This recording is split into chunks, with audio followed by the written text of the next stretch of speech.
పశ్చిమ బంగాల్లోని ఒక వ్యక్తికి పడుకునే మంచాన్ని ప్రయాణించే కారుగా మారిస్తే ఎలా ఉంటుందో అనే ఆలోచన వచ్చింది. లేడికి లేచిందే పరుగు అన్నట్లు ఆలోచన వచ్చిందే తడువు దాని తయారీకి సిద్ధమయ్యాడు. సుమారు 2 ఏళ్ల పాటు శ్రమించి తన ఆలోచనకు రూపమిచ్చాడు.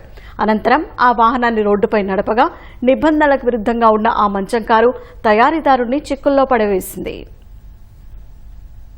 రంజాన్ రోజు పశ్చిమ బంగాల్ ముర్షిదాబాద్లో ఒక వింత వాహనం స్థానికులను ఆశ్చర్యానికి గురిచేసింది. అంతర్జాలంలో ఉన్న ఒక వీడియో శంభూనగర్ నివాసితుడు నవాబ్ షేక్ బుర్రాలో ఒక వింత ఆలోచనను రేకెత్తించింది. ఆ వీడియో చైనాకు చెందినదన్న నవాబ్ అందులో మంచంలో ఉన్న చిన్న రిమోట్ కార్ తనను అమితంగా ఆకర్షించిందని తెలిపాడు. ఒక కింగ్ సైజ్ బెడ్ను ప్రయాణించే కారుగా మారిస్తే ఎలా ఉంటుందని ఆలోచించాడు.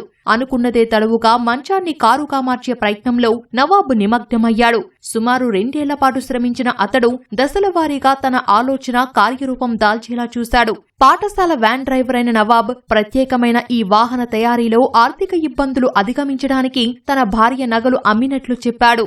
రంజాన్ పర్వదినం రోజు తన కలల కారును రోడ్డుపై నడపగా ఆ వీడియోను తన స్నేహితుడు సామాజిక మాధ్యమంలో పోస్టు చేశాడని, ఆ దృశ్యాలు వైరల్ గా మారి 2.4 కోట్ల వీక్షణలను అందుకున్నాయని తెలిపాడు.